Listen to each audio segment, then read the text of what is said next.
Welcome back, everyone. Today I thought I'd take another look at a very underrated character, but someone who I think could be really fun, in my opinion.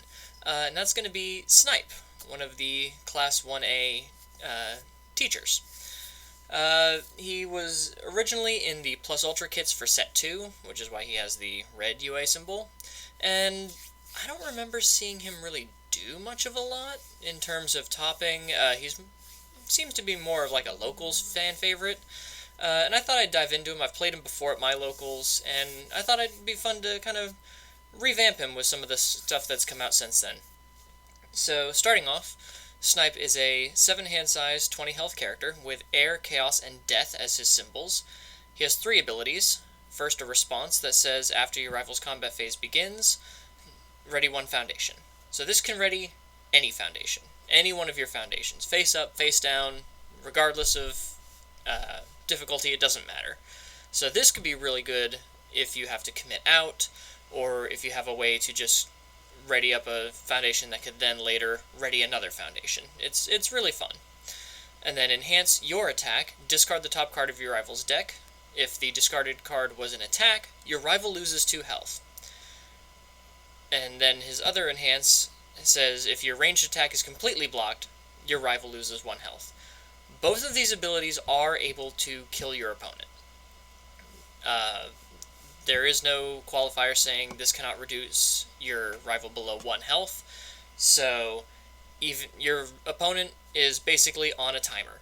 As soon as they sit down from you, that even if they fully block your attack, it can be, they can lose an additional health no matter what, and that is not a once per turn. Neither of these enhances are once per turn, so you could constantly burn your opponent down doing extra damage here and there in order to push them further towards the edge and really, put them at a disadvantage in this Mexican standoff. So moving on to the attacks, we're playing an entire ranged suite, of course, because we deal with ranged attacks. First off, I have Provisional Pursuit. This is one of the new Todoroki 4 cards. It is a 4 difficulty, 3 high for 5, and it's a combo with a combo ranged.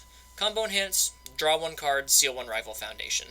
This is really just there to, 1, you can seal a defensive foundation that could be getting in your way, but also it just draws you a card so you can keep on going with your string. And now as I look at this, I probably should have re-upped myself on this before I started recording, because I see that I missed a few things, but we'll get to that at the end of the video. Then we have Precision Seal Strike. This is one of Sir Night-Eye's attacks. It's a ranged tech slam, 3 mid for 5. It says, enhance, your rival reveals the top 3 cards of their deck. You may discard any of the revealed cards this way, and then return the rest to the top of the deck in any order. So what's really cool about this is not only do you get to get rid of good checks, like 5s and 6s that your opponent could use to block, but you can put an attack on top of the deck. So then you use your enhance with Snipe to discard the top card of the deck and instantly deal 2 damage. So you can just stack the deck however you want, hit them for an additional 2 no matter what. It's really, really cool. And then if your rival has 1 or more sealed foundations, change this attack zone. Not going to be doing a lot of sealing. I mean, Provisional Pursuit can seal, but you're mainly doing that for the deck stacking and being able to guarantee 2 extra damage. And then if they fully block it, an additional damage, so you're going to be doing at least 3, hopefully, as long as they don't reveal all 3 foundations, and then have a foundation on top when you use Snipe's effect. And this is kind of the reason I wanted to build this deck off of Death. It's very much the same thing as Precision Seal Strike. Enhance, this is Repeated Seal Toss, I'm sorry. It's a stun 1 with 4 high for 5, so technically 5 high for 5 if you count the stun as an additional speed. Response, remove 1 card in your hand. After you check this card to play or block with an attack, seal 1 rival foundation, add this card to your hand. So if you check it to play an attack, you can remove a foundation to pick up another attack from your hand. That's pretty cool, and you get to seal a rival foundation in the process. But enhance, reveal the top 2 cards of your rival's deck and replace them in any order. If you revealed an attack, this attack gets plus 2 damage. So if you reveal an attack, you can put it on top of the deck, burn your opponent for 2 using Snipe, and give this attack 2 damage to make it a 4 high for 7 with stun 1. pretty good on a 5 diff if you ask me.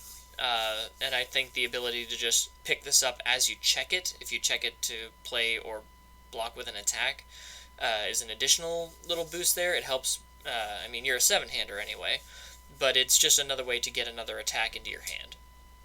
Then we have Snipe's own attack, Quick Draw. It is a 4-mid for 4.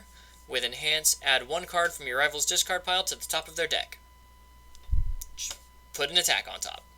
And then Enhance, the next time your rival loses health during this attack, draw a card. So this also helps with drawing more cards, drawing more attacks. And if you, say, mill an attack with Snipe's effect, draw a card after they lose the health, then if you haven't used the first effect, you can put an attack on top of their deck again to make their check even harder. So if you had a way to stack your opponent's deck before that, and there's 1 or 2 things in the foundations that you can use to do that, you can get basically all of this goodness all at once. Then I've got Exploding Pride, which is a 4-low for 3. Your rival loses 1 in health for each card in their momentum. This effect cannot reduce your rival below 1 health. And then if this attack is blocked, discard all cards from your rival's momentum. So pretty good for more burn damage, and you can really kind of roll with that kind of theme that Snipe has. Sorry, I'm a little bit distracted this evening. But mainly the Snipe is going to try to burn your opponent down, push them into a tight corner, and then finish them off either with your Enhance to deal the additional 1 if your thing's completely blocked, or just make your stuff really hard to block by stacking attacks on top of the deck and making sure they can't pass their blocks. And then Instant Shining Flash, flip 1 foundation. Your next card you attempt to play this turn gets -1 difficulty, good for continuing your strings. And response, after you play this card, your rival discards 1 momentum. Now that is also on playing it as an attack and playing it as a block, which means you can help control your opponent's momentum and the access to the things they can do on either turn. For assets, I've got League of Villains because it helps burn your opponent down, and it's good for canceling abilities on foundations or attacks if need be, but mainly it's there for if your opponent plays a rival on a committed foundation, they lose a health, just keep burning them down, keep reducing the things that your opponent can do so that you can really put them into a tight spot and kind of make this more of a quick 7-hand size aggro. Moving on to foundations. We've got 2 Surviving the Final, which is just good for your Enhance once per turn. This attack is -1 speed. We are squishy. We are only 20 health, so we do like all that speed reduction to try to help pass our blocks. 4 Keen Observation. So this is a responsibility that flip after your rival loses health due to an effect. They lose an additional 1 health, and this effect cannot reduce your rival below 1 health. So this works off of both of Snipe's abilities, off of Exploding Pride, off of League of Villains, and it really just helps, stagger down as much as possible your opponent's health to maybe mess up their math even more so that they really don't know if they can survive a turn or not, and maybe that'll push them to overcommit if you're able to then pass all your blocks and then really push down on your offense on the next turn. Got a pair of Tight-Lipped. Enhance, flip a foundation, your attack gets 1 damage. If you know your opponent's not going to be able to block, it's just good to stack damage on your attacks. That's why we have Red Riot's the coolest. Just flip, this attack is +2 damage, playable while committed. Always a good thing to have. I threw in some confessions just because the fun first Enhance once per turn your attack. Your rival discards a card and draws a card. If the discarded card was not an attack, they lose 1 health. This effect cannot reduce your rival below 1 health. So just more fun, mess up your opponent's cards, mess with their block zones maybe, and possibly do a little bit of extra chip damage, and just really mess with what your opponent's trying to do, and really make sure that they can't settle on a strategy and try to keep their footing, and you just try to knock them off base as quickly as possible. Kind of like in the cowboy movies when they say, "Let's see you dance," and they start shooting at people's feet. That's kind of what the deck wants to do. And it's got Deadlock, Enhance, Flip, name a card. Your rival cannot block this attack with a named card. You're not really going to need to worry about that. It's mainly here for the burn damage and the hand disruption. Then we've got House of Cards. I love this attack in Death Snipe, or this foundation in Death Snipe. It is a foundation, response, remove. After you play an Enhance, add 1 rival momentum to the top of your deck. So you play any of your enhance abilities on your attacks, or on Snipe you can use the enhance. If this attack is completely blocked, your opponent loses a health. Then you can remove this to put one of your opponent's momentum on top of their deck. 9 times out of 10 that's going to be an attack. Then you use Snipe's second effect to discard that card and burn your opponent for an additional 2 damage. It gets rid of momentum, and it gives you an additional 2 damage that could very well kill your opponent if they're low enough. Or form flip, add the top card of your rival's discard pile to the top of their deck. So if they block and they check an attack, you can just put that back on top and then burn more with Snipe. If you burned with Snipe because you made them discard an attack and they didn't for some reason block, then you can just put it back on top and complete the process all over again. It's just a really fun control piece, and I'd probably boost this up to 3 if I would redo this. But as it is now, I think 2 is okay. Then we've got number 3, Pro Hero. Response, flip before your end phase, add 1 ranged card from your card pool to your hand. It's just great for picking up the attacks that maybe didn't do damage because they were completely blocked, or even if you don't need the momentum, because I don't believe I have too much momentum use in this deck, you can just pick up an attack that you played and use it to block on your turn, because like I said, we are very squishy. We do want to be able to survive with as little health, the low health that we have. Pro Hero response, I'm not entirely sure. I think all of the teachers got the Pro Hero keyword. Don't quote me on that because I forgot to look it up before. I'm a terrible content creator. I am sorry, guys. But the response is flip. After you discard 1 or more cards due to your rival's effect, draw a card, and it's tenacious, so you can play it while committed. I don't really see, unless you're facing like a lot of Bakugo 4s, this being an issue. It's mainly here for the response flip, add a range card from your card pool to your hand. Then we've got number 5, Pro Hero. Mainly this is in here for the response flip. After this attack resolves, flip it. Again, it's more momentum denial to your opponent. It helps break up combos, and it's a decent high block. And then deadlock form, remove, discard up to 5 cards from your card pool. If your opponent is in deadlock and you get a lot of draw going and you just draw a whole bunch of attacks, and for some reason your opponent went into deadlock, you can remove this to just keep your attacks going by discarding cards from your card pool and keep playing. Then we've got Learning to Harden, which is good. Enhance, commit. This attack gets -2 speed or +2 damage, so it's good for offense or defense. So you can commit this on your turn for +2 damage, ready it with Snipe going into your opponent's turn, and then commit for -2 speed on your opponent's turn. It's a really good way to reuse it. And Death Response, after this card is destroyed, draw a card. There are a couple of things that you can destroy in this deck, so you could commit, pass a check, or commit for +2 damage, destroy it, draw a card, and keep your turn going. We've got Graceful Maneuvers, Enhanced Commit. This attack gets -2 speed, and an additional -1 speed for each card in your card pool. This card will keep you alive longer, especially in those deeper strings. 1 Spooky, just because you guys should know by now, anytime I can slot at least 1 Spooky in a deck, I'm probably going to put a Spooky in the deck, just for fun. Really mess with my opponent's math on their turn. We got Brute Strength. This is a good way to gain damage, either by sacrificing health, lose 1 health, your attack gets 1 damage, or destroy a foundation, your attack gets 1 damage. That can trigger your Learning to Harden, so that you get to draw a card, or you can just give up committed foundations if you're going full in on a kill turn. Then we've got Someone with Style. Response, destroy. After this foundation is committed due to a stun ability, reduce your rival's attack speed to 0, playable while committed, or tenacious nowadays.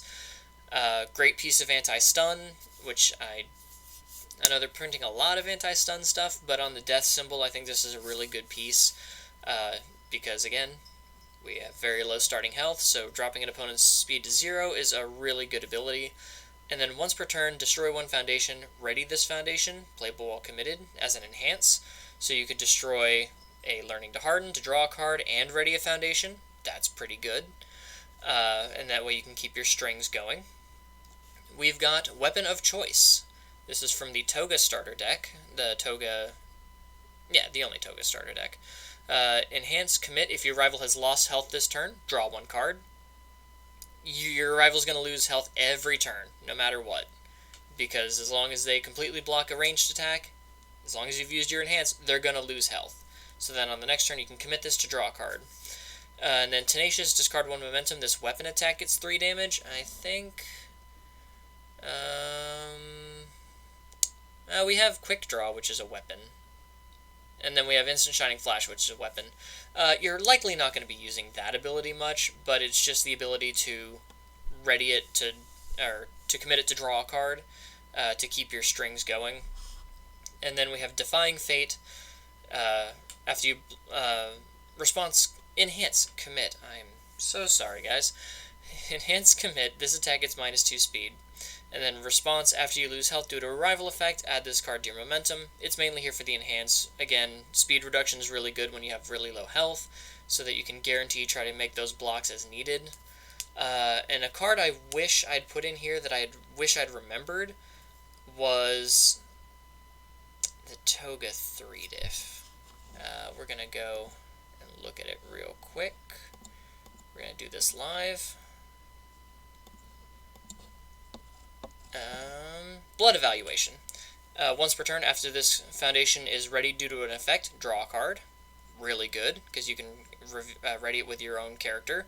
But also enhance, discard a momentum, ready this card or flip one rival momentum, playable while committed. So you can discard a momentum to ready it, draw a card on your turn, commit it again, ready it on your opponent's turn with Snipe, draw a card again. So really good for keeping that offense and defense. I wished I had remembered to put this in before I started filming, but apparently I did not, because I am still not that great at content creation. But yeah, so that is my look at Death Snipe. Like I said, there are a few things I would change looking over this again, but I really like the ability to manipulate your opponent's deck with some of Sir Night-Eye's things to guarantee your opponent to lose 2 health every turn, or at least most attacks. Being able to stack with Quick Draw and House of Cards can really put your opponent in a bind while denying them resources in some cases, which is just always fun, but then again, I'm more of a control player. So, yeah, sorry this one was kind of wonky, guys. I'm still kind of getting into the swing of things in terms of a schedule. I was supposed to do this over the weekend, but some things came up, so it's Monday. It's a little bit late, but there it is. So if you like deck profile content, I will be trying to do this more regularly and hopefully with a bit more finesse. I promise not all of my videos are this bad. But please, go ahead and subscribe. I could really use the support. If you'd like, I'd like to hear your thoughts on the character Snipe. Do you prefer him on Air or Chaos, or is the Death build the way to go for you? And if you have a character that you'd like to see me kind of take a look at, maybe you're having trouble getting inspired, or you just kind of don't know what to do, but it's one of your favorite characters, you really want to give him a shot, let me know in the comments. I'd love to take a crack at it. I've already taken a crack at Mina 2 for my local Keith, and that turned into a longer deck profile because I ended up sharing 2 decks because I couldn't figure out which one to play and I didn't have a coin to flip. But yeah, so with all that said, I hope you guys have a good one. Take care.